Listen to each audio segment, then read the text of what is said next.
quality of the message over quality of the production. If you don't have a good message, if you don't have a good hook that is going to get people interested in listening to the next sentence, it's not going to work. There's all these elements and you can move those dials up and down depending on like how you create, how you produce, what your team looks like. And it's a very fun game, but we have to understand that from the very beginning. Value is now the standard.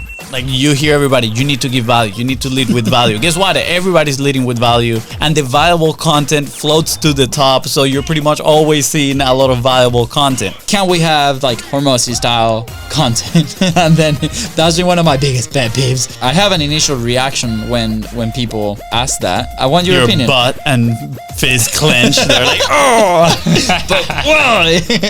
But inside of the production, you have all these elements too, right? So how do you manage that? How do we do that? My best advice is like, we've got some hey, I'm Luis. And I'm Luis. And you're listening to the Content is Profit podcast. Welcome back to Content is Profit. Fonzie, we're here. Pretty awesome. And we're supposed to have an amazing guest, but guess what happened? He actually emailed us like, guys, I'm on my way to interview Mr. Beast. So pretty legit excuse, you know. We only interview big time people. That's it. We only interview big time people. So it was an acceptable excuse. We told him, sure, you can go as long as you put in a good word. Yes, absolutely. But like, tell Jimmy we say hi. The Beast Bro say hi. That's right. Jimmy, we're in first he's our number one. He's our number one fan. He's told me about that. He knows that. He knows that. But anyways, yeah. So stay tuned because in a couple of days we'll have him back. It's actually the second time that he comes to the show. I'm very excited. I binge listened like 3 episodes of his show yesterday. And pretty awesome. But anyways, I like his show. Yes, his show is so good. It's so good. But anyways, today Fonzie's facing his worst fear, which is talking on a podcast without notes. It's not my worst fear. I thrive under pressure. So yeah, but bring anyways, it on. Okay. That's what I say. Okay, so last night, I told you this a little earlier. I was with Katie at home, and then we were watching some YouTube. Well, she was reading, and I was watching some YouTube, and all of a sudden, the great and mighty Alex Hormozi pops up. Right? The great, mighty, and buffed Alex Hermozi. I'm buffed. So, I've been like listening to a lot. I mentioned, I think in previous episodes that I've been like compressing the people that I follow and like, the people that I listen advice from. And he only listens from Alex Hermozi and myself. And Fonzie, clearly. Yeah. But he is one of the people that I regularly keep in my rotation. And every time I see something that interests me, I like listen to him. He's very blunt, very honest with what he says. Apart from his social content, right? I listen a lot to his podcast that he dives deeper in different things. But anyway, so I was talking to Katie. Katie's not entrepreneurial at all. And we start watching a little bit of their vlogs. They actually have the Living with the Hormozis, which is vlog style content, which is awesome. That? Yeah, it's pretty awesome. I don't think I've seen it yet. And then, I joke with Katie because she is awesome. She could be a CEO. She makes decisions very fast, way faster than me.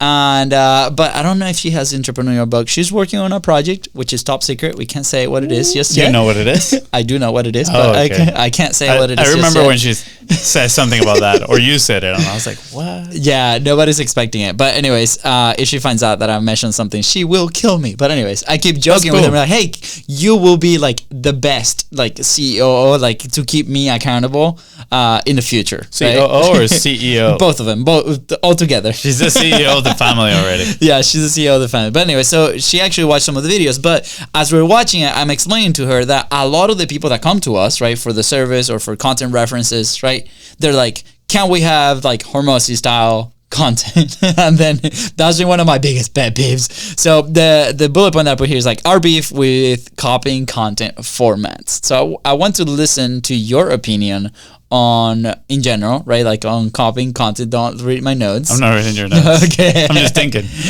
And off the cuff, like what if somebody comes to you, right? I have an initial reaction when people ask that. I might not show it, but I want your opinion. Butt and fist clenched. They're like, oh, But why? It's like that one time that person, like, can we jump on a sales call and they're in the real estate, right? I'm like, okay, what are some reference? Where you go? What's your goal? What's your North Star? Like, what do you want to achieve? It's like, I want to be the Mr. Beast of real estate. And I'm like, okay, are you ready to give away houses? yeah, literally. They're like, their eyes just open. But anyways, so yeah, I'm curious. Good question. Great question. I mean, personally, I would ask them. I would just, go and take the role of the doctor, to prescribe and be like, okay, let's dive deeper. Why do you want this in the first place? Why do you think you need Alex Hormozi style videos? And I will argue that maybe when he first started doing it, it could be a little bit of an advantage, because it was a sort of a different type of edit and it would caught people's attention. I feel like now it's overused and, it's not, the edit per se is not worth as much. Now, that being said, I would ask him, why do they want it? I'm guessing they would be because like, well, we want more attention, and maybe they are, associating this type of edits with attention, with the ability to retain more attention or capture more attention. And I would just try to educate him at that point, right? It's like, hey, look, what if you see a video of Alex Hormozi without the captions? Would you still watch it, right? And probably their answer would be yes at that point, because Alex Hormozi has a lot of influence. And when he pops on your screen, you immediately are going to think he has something interesting to say, right? Then I would ask them as well, what if it's somebody else that you don't know, but Alex Hormozi is on the screen as well? Would you watch that video? The question is the same. Yes, because probably they're going to be, relating that influence to the person that is talking to Alex Hormozi. So I would try to find ways to educate them into showing them that, hey, post-production doesn't necessarily equals views and attention. Yes, it can help. And I know, this is kind of, a gray area because obviously we edit videos for people, but there's this term called retention editing, right? And I do think there are a lot of principles with retention editing that, yes, they do help to keep people's attention, but the underlying part is the message. And if the message is crap, people are not going to listen. People are not going to stay. If there's no interest in the topic, people are not going to stay. Actually, so I would try to educate people and then say like, hey, look, there's actually a lot of edits that can be done, right? And then, some of them look even way more creative than, Alex Hormozi style videos. Some of them actually look way less creative than Alex Hormozi videos, but at the same time, they have things here and there that we can add to speed it up, right? We can add custom hooks, etc., right? I'm not going to go into technical details. But the point is, first of all, we need the message, right? Or we need things of influence that can capture people's attention, right? Discover how can we get people's attention. And it's not just about the edit. The other thing would be also educating them about what it takes to create that type of stuff.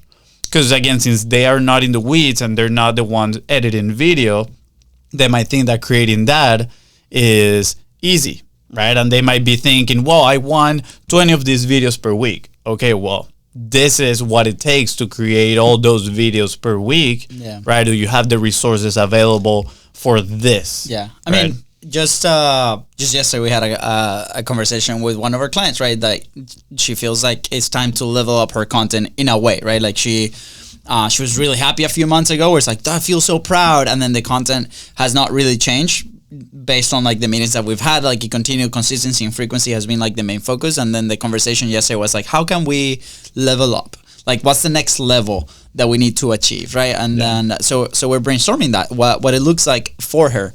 But also, you mentioned education, right? And there's also the process in the creation, right? It's like you have pre-production, you have the production, then you have the post-production, right? A lot of people, what they see, they assume everything is done in the post-production, but most people ignore the pre-production. Like, what's the work that either we do or like the customer does or whoever is creating the content does to set it up for success for post-production, right?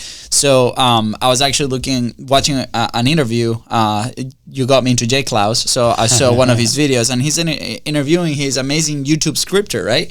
And the work start with the script of the video if you go into YouTube, right? And like you said, like there's retention editing, but there's also retention writing. How can we write to make sure that people stay for the content, not based on the edits, right? The edits are just gonna enhance that initial part that we do on post-production. So same thing, that this is the same conversation that we have with our clients. It's okay, how are we creating content? Like, how do you feel comfortable creating content? That's the other thing, right? Because they might not feel comfortable recording for 3 days straight, right? For some that is a good way. For us, for the podcast, has been 3 times a week. But again, how do you feel comfortable creating? Do you feel comfortable doing reaction videos, for example?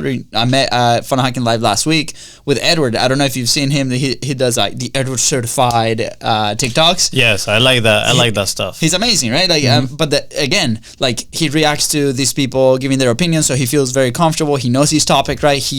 That's a content framework or style that works for him, that he's made work for him, and he feels very comfortable doing that. So these are the things that we gotta explore whenever you decide to create content consistently, right? Yeah. And I wrote down here 4 things that I'm gonna add after your point. Yeah. So I mean, my closing remark on that is like, it's not about the captions, right? There's so much more under the hood, and I encourage you to, if you like a creator, go ahead and start researching. Go back and look at the old videos. Go back and see like, what are they doing, and kind of open the hood of that video and be like, what are they actually saying? How are they structuring the video, right? Is there a hook at the beginning? Like, is there stories in between? How many points is he breaking down? And then you can model that structure, and then you can give instructions to your editor or edit it yourself, where it's like, hey, here's the structure of the video. I say these 5 points, and then from these 5 points, this is how I envision it. Here's a style. You can give a reference, which is like the next point right after you give your remarks here, and then let's see what the final output is. And then apart from that is like, what's the feedback from the people that are listening or watching your content, right? So there's all these elements, and the image that comes to my head is, I don't know if you listen and you play video games, but I've been like pretty addicted to F1, and there's like all these settings that you can change in your car when you're about to race, right? You have the tires, you have the pressure of the tires, you have the engine, the temperature, like all these things and dials that you can start changing to get to your desired output setup for your car that works best for you. Same with content. There's all these elements, and you can move those dials up and down depending on like how you create, how you produce, what your team looks like. And it's a very fun game, but we have to understand that from the very beginning. Yeah. And here are 4 points that I just thought about that can be challenged for especially talking head videos, which talking head video is pretty much these ones that we create for multi-purposing from our content, or a lot of people on the edutainment, right? Industry, coaches, consultants, authors, they produce a lot of talking head video, and there's actually challenges because guess what? That gets repetitive, right? It's just somebody talking. It gets very, very challenging to move that forward. So here are 4 of those. First is, we talked about this, quality of the message, right? And we always say quality of the message over quality of the production. If you don't have a good message, if you don't have a good hook that is going to get people, interested in listening to the next sentence, is not going to work. So focus first on quality of the message. Second is the lack of dynamism. I don't know if I said that correctly, or dynamism. I don't know what the word is pronounced like, but the point is, it's very stagnant. You're sitting in the same place. So what can you do? You can record one sentence in one place, then you can move your camera, record the sentence in another place, and so on. So when you edit that together, the background is changing, and it's a little bit more dynamic, right? It helps to capture people's attention. So ask yourself, how can I make this more dynamic?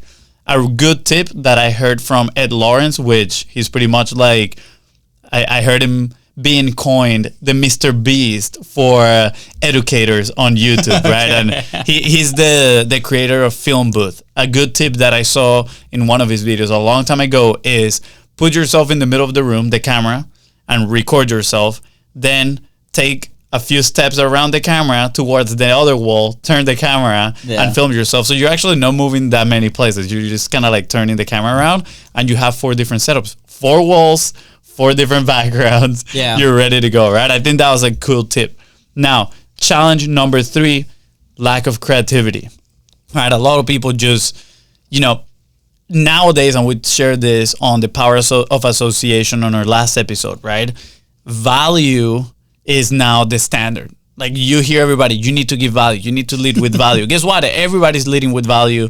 And because of access to technology, there's more value out there. And the valuable content floats to the top. So you're pretty much always seeing a lot of valuable content, right? So guess what? We need to get creative with some of these things. You need to add maybe some segments. We've talked about it, right? The cool tools, cool, right? I have a note on here on my computer where I add ideas for different segments. So hopefully one day we can get to create some of those, because they're different. People want different. And yes, we talked about this in the power of association. They also want familiarity, right? Which can come from the topic that you're talking about, but the way you're presenting that topic, the way you're wrapping it up can be different. So get creative. What are some segments, things that you can talk about that is going to spiff up your content? And the last one is too much reliance on the post-production, right? Just what we just said. Hey, it's not that we're just going to slap some captions in there and this thing is going to do good. You actually need to be sort of intentional with this thing, right? You got to be intentional from the beginning. Now, when you multi-purpose content, the intentionality will come from finding the clips. And this is something that I battle AI over, because a lot of people say, well, I'm just going to use a service that I'm just going to, put my YouTube link and it's going to chop it up into 20 different pieces of content. Okay, cool, right? Like, if that works for you, awesome. But something that I found that AI is not able to do, at least just yet, is structure those clips. Maybe it does find a valuable segment, but can we structure that segment, right? Grab pieces of that segment and put in it as the hook. Erase certain part of the segment that might be a little bit redundant, right? And now we create a masterpiece, right? What we talked about, kind of like clip architecture, right? We have somebody, an engineer that goes in there and like arrange the clip in a certain way to maximize the value of that clip. It can be the same clip and we just rotate it with different hooks, right? Lots of different things that you can do in post-production, not just slapping some captions into it. So, I mean, over the last 16 minutes, I know we threw probably a lot to this one topic. I actually have like 2 more of the topics that I wanted to talk about. Well, we're going to leave it here. You weren't expecting my golden boulders, huh? They were good. They were good. I was like, just in case, backup plan, plan B and plan C. But, it can seem overwhelming, right? At the end of the day, like, there's a lot of elements. We talk about like the main 6, from coming up with the ideas of like what to say all the way to actually monetizing and managing a system like that, right? But inside of the production, you have all these elements too, right? So how do you manage that? How do we do that? My best advice is like start creating, whether you have a team or no. Like, for example, for us was as simple as going live, and we started understanding, the high level, the high energy time of day that allows us to create. That's what we do at noon. That's what we do sometimes at 2 p.m., right? We don't wait till the last minute of the day to create stuff. If you have a team, like, is your team passionate, to the type of content that you create? That I saw a video yesterday about this kid that is doing faceless channels on YouTube, right?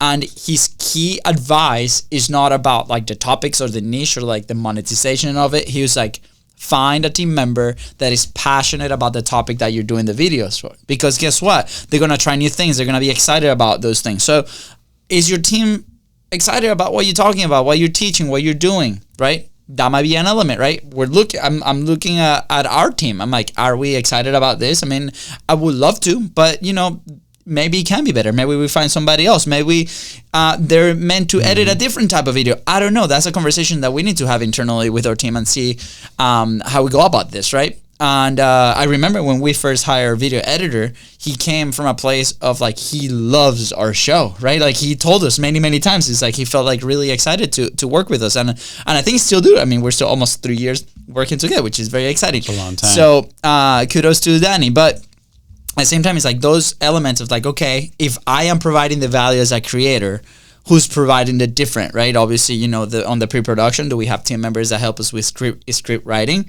if I don't, like, can I level up my skill in script writing, right? There might be less volume, but higher quality, right? Same with the post-production, right? A lot of people, like Fonzie said, they put a lot of value in that post-production. But my best advice is start creating. Come up with a framework that's super simple for you to create consistently and frequently, right? How does that look like? Once a day?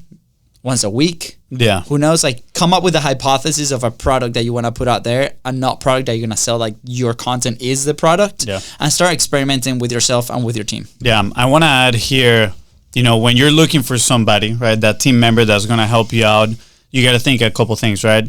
Obviously, probably a term that you've heard, skill stacking, right? If they only have the skill of editing, they're probably going to be a little bit less valuable if they also bring to the table the skill of strategy, right? The skill of storytelling, all the pre-work that comes before you actually sit down and record. That's probably going to be way more valuable than just somebody that edits. So I would ask myself, who do I need in this point in time to take myself to the next level? Maybe you're doing yourself the strategy, you are helping yourself with, discovering what to say, how to say it, and all you need is that editor. Well, great, go on find that person. If you need maybe somebody that is going to take off your plate and give you more time when it comes to strategizing, right? The type of content that you need to create, what to create, how to create it, right? Creating all these creative segments that we've talked about. Then maybe you need a team, right? You need to come into this family of creators that can help you out and do that. If you're interested, shameless plug, that's what we help do our clients, right? We sit down, we have recording sessions with them, we help them with their research, anything all the way from research to the post-production, we help them do. So if you have any questions about that, feel free to reach out at BizBrosco. That's right. Any last things, Fonzie, that you want to... Well, what are the other notes? What else you got? No, that's it. I have to go. You have to go? That's the episode. That's pretty good. I have a new tool for the cool tools and it's a different one than Lazy. It's so cool. For the next episode. For the next one. With that said, guys, thank you so much for tuning to the Content's Profit podcast. Go ahead and follow the show in your favorite podcasting platform and on social media at BizBrosco. That is right. And if today you feel like inspired and ready to create some awesome content, please don't forget to share this episode and leave a 5-star review. See ya. Bye, guys.